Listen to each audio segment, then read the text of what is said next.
इस वक्त आप आराम से बैठकर इस वीडियो को देख रहे हैं, मगर मैं आपको कहूं, आज जिस जगह पर आप अभी बैठे हो वो जमीन आज से करोड़ों साल पहले 8,500 डिग्री के तापमान से उबल रही थी, या जिस जगह पर आप बैठे हैं वो जगह लाखों सालों तक बर्फ से ढकी हुई थी। ये दोनों बातें सच हैं। इस 15 मिनट की वीडियो के अंदर आप पृथ्वी के 450 करोड़ साल के सफर को देखने वाले हैं।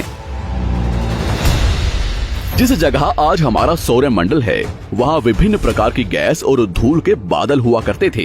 वैज्ञानिकों के मुताबिक इन धूल के बादलों से दूर एक तारा हुआ करता था।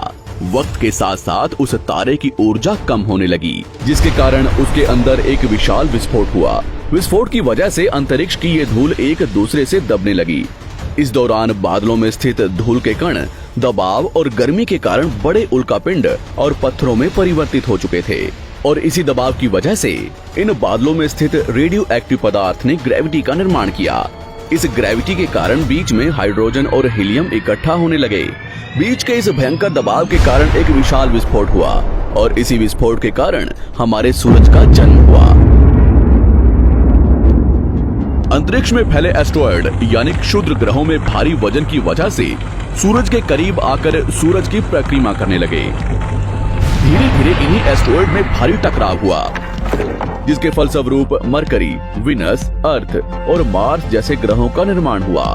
वैज्ञानिकों के मुताबिक उस वक्त पृथ्वी और मार्स यानी मंगल ग्रह के बीच थिया नामक ग्रह सूरज की परिक्रमा किया करता था। पृथ्वी पर ग्रेविटी होने की वजह से सूरज की परिक्रमा करने वाले एस्ट्रॉयड अब पृथ्वी की परिक्रमा करने लगे, और धीरे धीरे करोड़ों सालों तक ये पृथ्वी पर गिरते रहे। और ऐसी घटना हमारे पड़ोसी ग्रह थिया पर भी हो रही थी, जिसके कारण थिया पृथ्वी के और करीब आने लगा और आकर पृथ्वी से टकराया।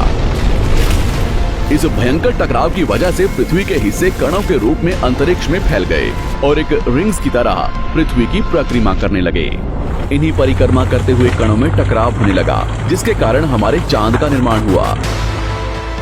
उस वक्त पृथ्वी पर सिर्फ एक ही समुद्र हुआ करता था, और वो था 1900 डिग्री सेल्सियस की तापमान पर उबलते हुए लावे का।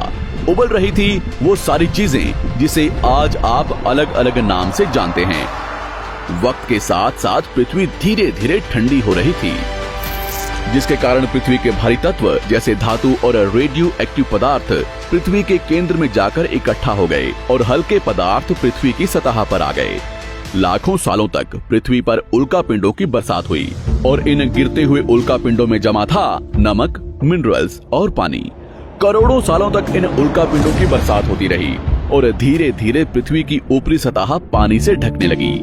वैज्ञानिकों के मुताबिक यही वो वक्त था जब दूर गहरे पानी के अंदर निकलते ज्वालामुखियों से पहली बार सूक्ष्म जीवों का निर्माण हुआ।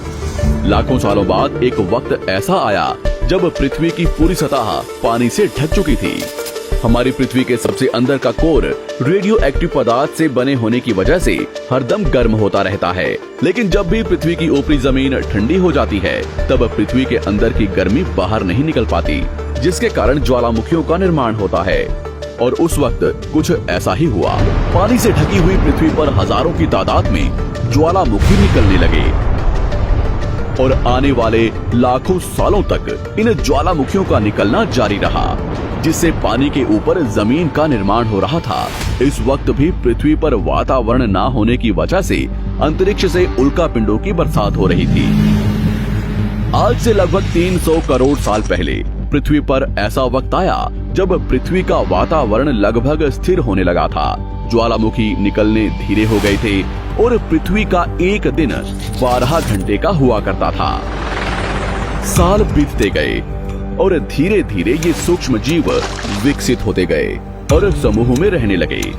आज से लगभग 250 करोड़ साल पहले पहली बार पृथ्वी पर ऐसे जीवों का निर्माण हुआ जो जीने के लिए ये पानी के अंदर के मिनरल्स यानी खनिज पदार्थ और धूप का इस्तेमाल करते थे, और मल त्याग के रूप में ऑक्सीजन बाहर निकालते थे। इस वक्त तक पृथ्वी पर ज्यादातर ज्वालामुखी निकलने बंद हो चुके थे, और इन माइक्रोबैक्टीरियाज की वजह से वातावरण में ऑक्सीजन की मात्रा बढ़ रही थी।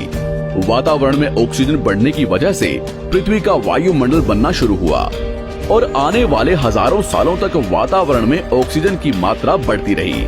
जिसकी वजह से पृथ्वी के ज्यादातर हिस्सों में ये सूक्ष्म जीव फैल गए। हजारों सालों बाद एक वक्त ऐसा आया जब पृथ्वी में ज्यादा ऑक्सीजन बढ़ने के कारण ये सूक्ष्म जीव मरने शुरू हो गए।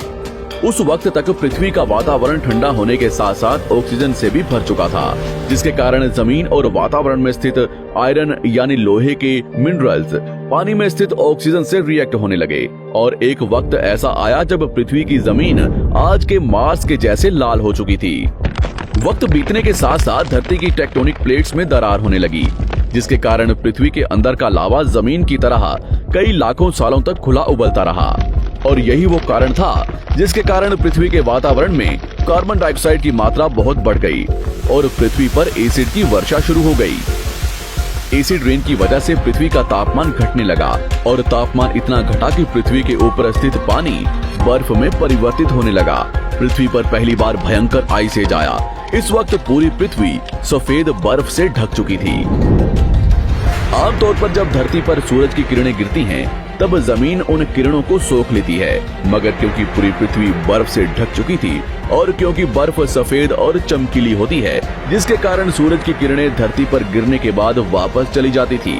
इसी कारण से पृथ्वी कई लाखों सालों तक बर्फ से ढकी रही, मगर फिर से पृथ्वी के अंदर स्थित गर्मी ज्वालामुखी के रूप में निकलना शुरू हो गई और इन ज्वालामुखियों से निकलने वाली गर्मी ने बर्फ को पिघलाना शुरू कर दिया। इसी बीच पृथ्वी की गहराई में बचे कुछ सूक्ष्म जीव धीरे धीरे बदल रहे थे और अब वो ऑक्सीजन को अपने शरीर को बड़ा और जटिल बनाने के लिए इस्तेमाल करने लगे थे।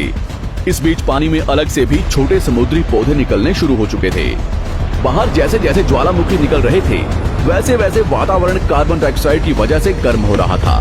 वक्त के साथ साथ बर्फ तो पिघलने लगी, मगर धरती पर फिर से एसिड की वर्षा शुरू हो गई, जिसके कारण फिर पृथ्वी ठंडी होने लगी और फिर पृथ्वी की ज्यादातर सतह बर्फ से ढक गई।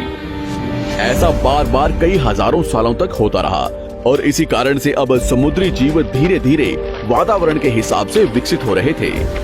इस बीच कई सारे जीव और समुद्री जंगल्स विलुप्त हो गए, मगर जो बच गए वो धीरे धीरे पृथ्वी के बदलते तापमान के हिसाब से ढलते गए और अब हजारों सालों बाद समुद्री पेड़ बर्फ की वजह से पूरी तरह से मरते या सूखते नहीं थे। अब सूक्ष्म जीव समुद्री जीव बन चुके थे। जब फिर से ज्वालामुखियों ने पृथ्वी की बर्फ को पिघलाना शुरू किया, तब ये समुद्री पेड़ जल्दी विकसित होकर फैल गए।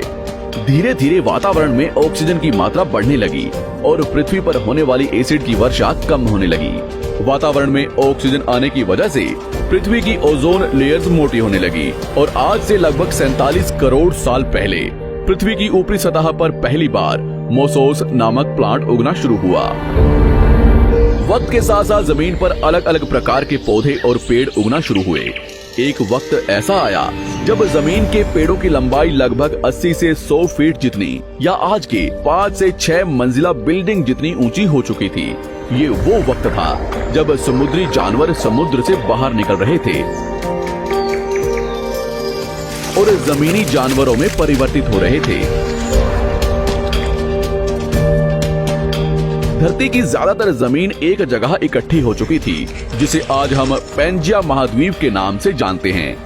पृथ्वी का वातावरण और तापमान लगभग स्थिर हो चुका था और अब करीब 21 से 23 घंटे का दिन हुआ करता था। अब समुद्री जीव पानी से बाहर रहने लगे थे और वातावरण के हिसाब से उनके शरीर का रंग रूप बदल रहा था। धीरे धीरे ये जमीनी जानवर डायनासोर्स में परिवर्तित हो गए। जिन डायनासोर्स ने पेड़ पौधे खाने शुरू कर दिए, उनका शरीर लंबा और विशाल रूप से विकसित होने लगा। कुछ डायनासोर्स शिकार किया करते थे, जिसके कारण वे छोटे और तेज होते चले गए।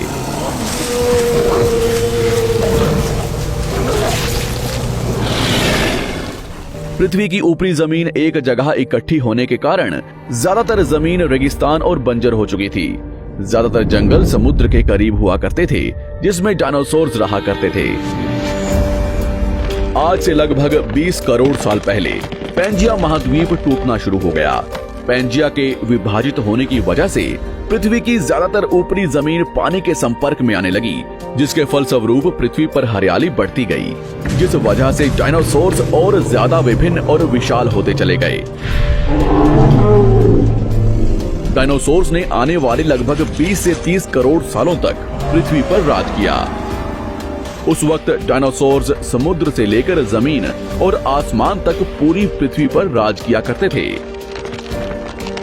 इस दौरान अफ्रीका से टूटा भारत सीधे आकर आज के तिब्बत से टकराया और इस टकराव की वजह से हिमालय का निर्माण हुआ।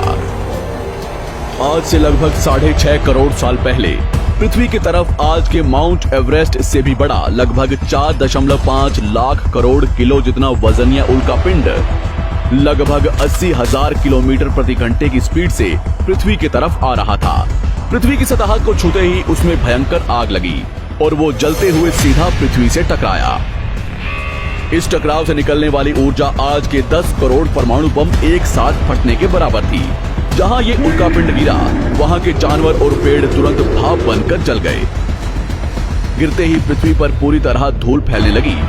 समुद्र में भयंकर बाढ़ आने लगी। भूकंप और आग ने पृथ्वी को जलाना शुरू कर दिया। कुछ ही घंटों में पूरी पृथ्वी के वातावरण में हानिकारक गैस और धूल की वजह से पृथ्वी नर्क हो चुकी थी। डायनासोर्स, घुटन, आग और भूखमरी से पूरी तरह विलुप्त हो गए। इस वक्त हमारे पूर्वज जमीन के अंदर रहा करते थे, जिसके कारण वो इस विशाल प्रलय से बच गए।